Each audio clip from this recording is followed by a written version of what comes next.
So hello and welcome to another Baggy's Beers, Wines and Spirits review. Second one tonight. I did a beer haul earlier. I posted a video from yesterday that was actually filmed before I did a live review. Some of you may have noticed that. Some of you out there would have thought, what the fuck's he talking about doing a live review? He's already done one.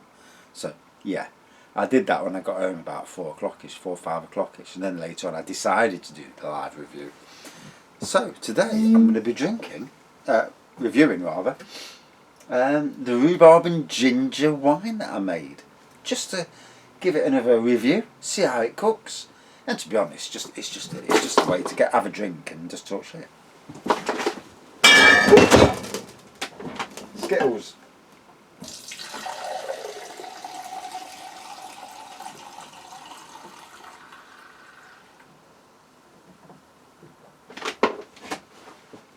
So I actually thought this was a clean glass, but there's a bit something on this fucking glass here. So as you can see in that, it's apart from the top of the glass, which is a bit got something on, it's crystal clear. It's clear beautifully. It wasn't too far off clear last time. Oh, and still that beautiful combination of rhubarb and ginger. So if you remember, and if you watched it way back, I did a brew of a load of rhubarb, a mash of ginger, so you get the ginger root, you boil it. I think I boiled the rhubarb as well at the time. Boiled it all together, chucked it in, banged the sugar in, and then just let it go. And what it made was a fantastic wine that was basically like a rhubarb and ginger gin, but in wine format, and but obviously a lot less ABV. You're talking about 9% ABV. So a bit more palatable for those who don't like gins rather. But you've got to say, that's lovely.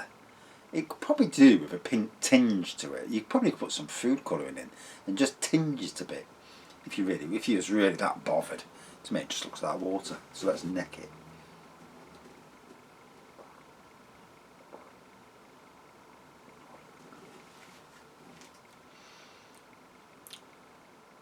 Oh, both elements are there. That rhubarb on the, and then the slight heat from the ginger, and it has made a lovely wine.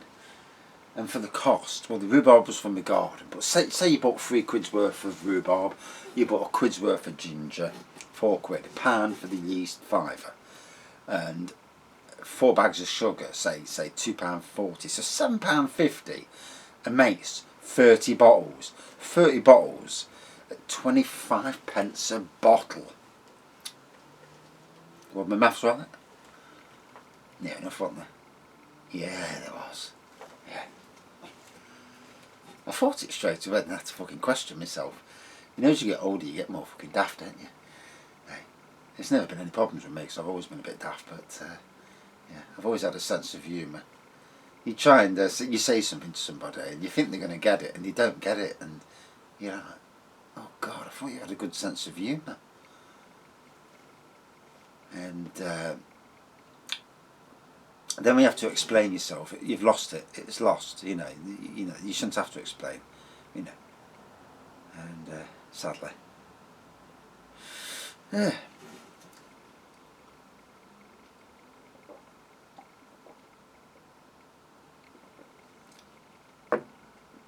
Oh, that's nice, that is. That really is nice. It has made a very, apart from the top of the glass, I thought it was clean. Fucking manky glass. Just at the top.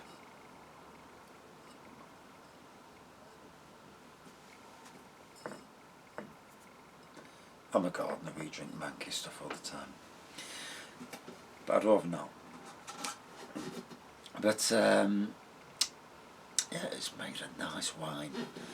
And this home brewing, trying stuff. Yeah, you might try, you might fail, but it's always worth trying. Bring your own. Oh, especially if you're not too fussy. Some people, they're all... I got one mate and he wouldn't touch my own brew and, up his own arse. I served him some wine one night, he drank it, I says, there you go, you've just drank my homebrew. And, you know,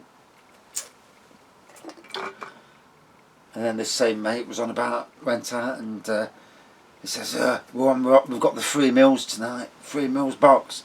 And I'm like, there's a reason why it's the cheapest stuff in the supermarkets.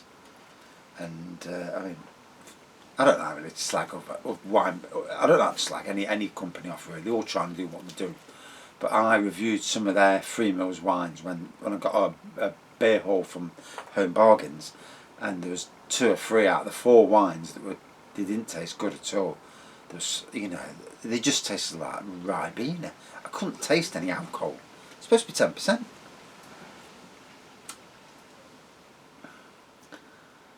Yeah. And then trying to tell me that my own brew's shit, and I think, yeah, fuck off.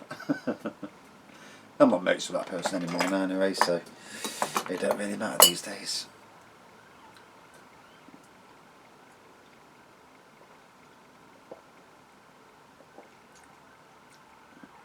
Oh,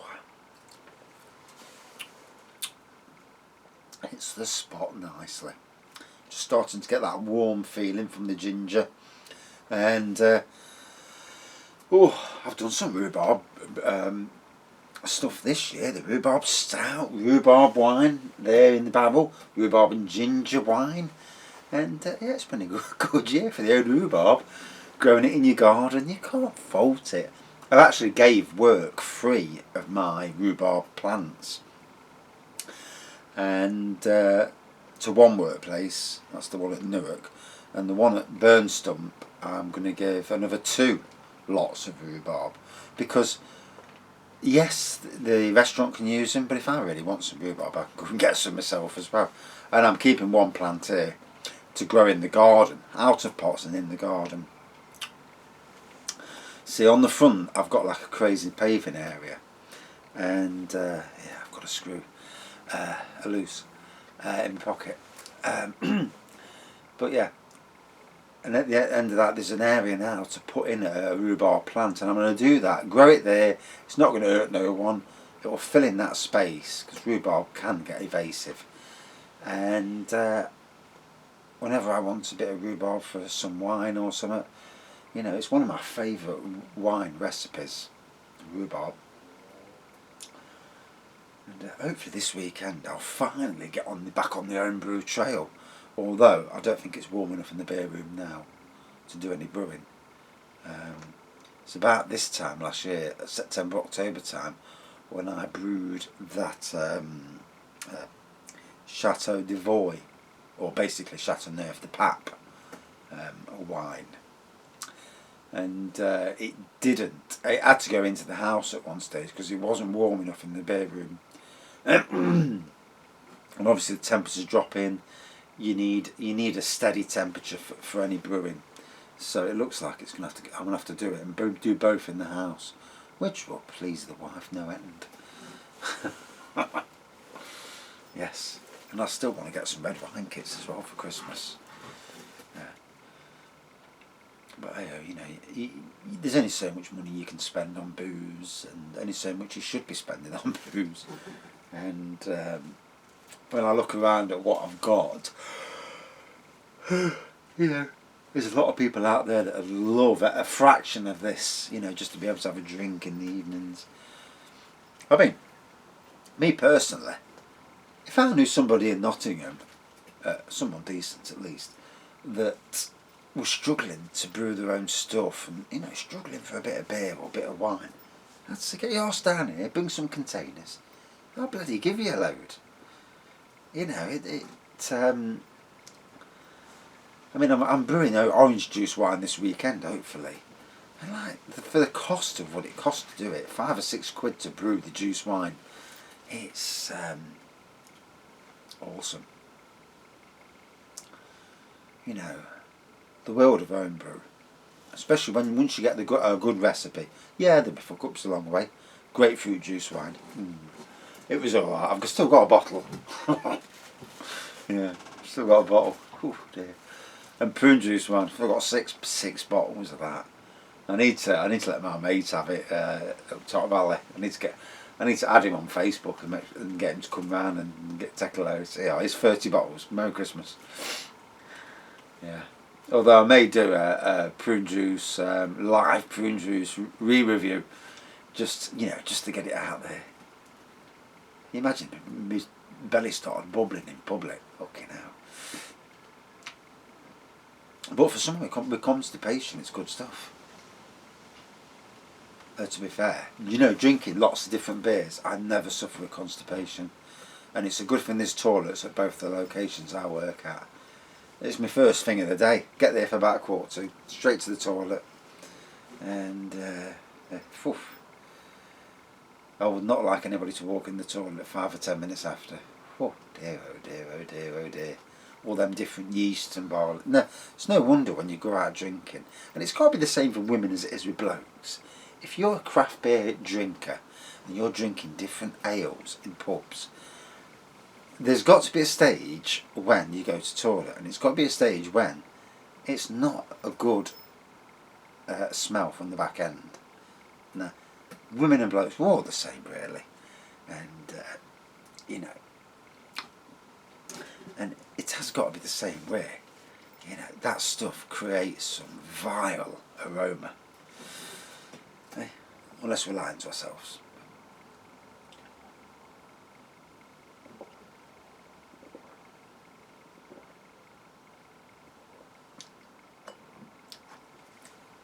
I don't know if I said this yesterday, so you'll have to. I do apologise, but I was in the October room yesterday, and I let a little one go, as you do. There's no one about, so get rid of the wind while no one's there. I'm like, I thought, fucking hell, is that dog shit it? Because he's getting a fucker for doing that. He just drops his logs and runs. And was he shitting it? And it wasn't the dog.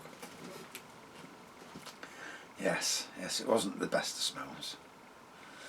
No. If I vaguely remember, I had to talk afterwards. In fact, last night I made, after doing the live beer review, I was up the arse, cooked some chicken. My wife's very picky with her. You get chicken breast fillets, it cuts off all the bits you don't like. Well, I don't give a shit, I'll eat them. So I cooked them on the frying pan, ate them in a cob,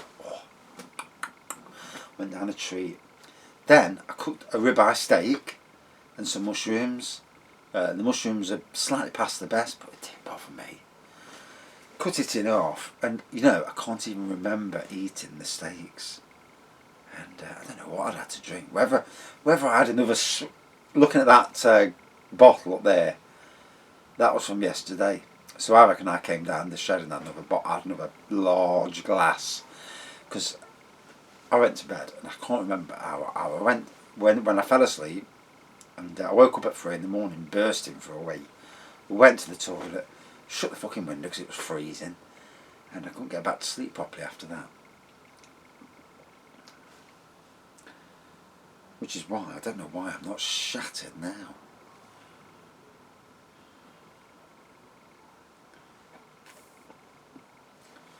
Right, get this review out of the way. Yes, it's brilliant. Don't look at the top of the glass, but yeah, it's turned out really nice. And if you like your rhubarb and ginger gins, and you don't mind wine, because people, we're all different. It's a fantastic way to get something that tastes like the rhubarb and ginger gin that you love, but in a much lower ABV, and a damn sight bloody cheaper as well. Get yourself home brewing, and dab your toes in it, stick to the instructions to start off with, and then have a dabble.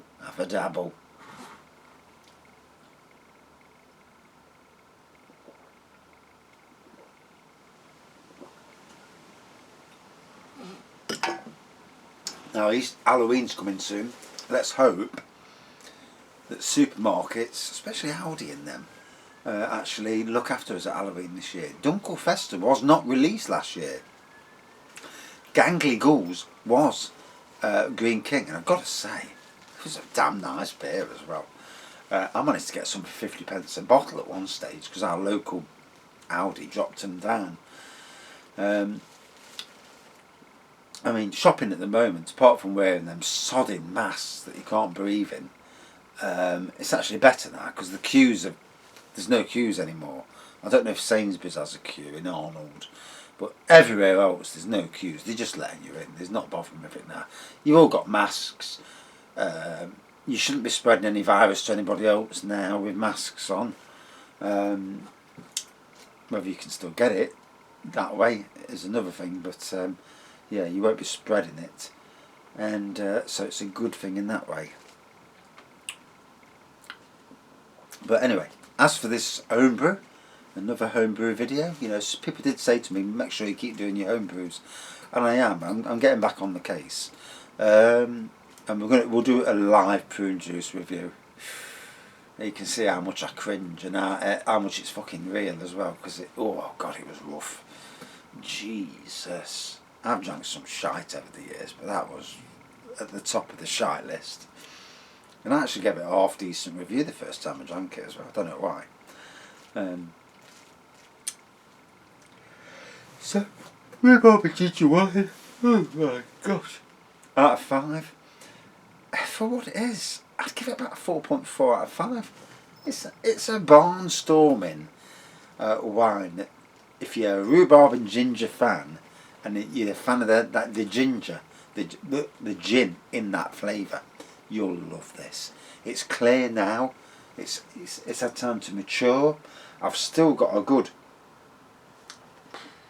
10 bottles left in there, so I'll be drinking that at some stage. What I do, I go from the strong stuff to the next strong stuff, and then to the next strong stuff, until I've wiped it all out, and then I start brewing again.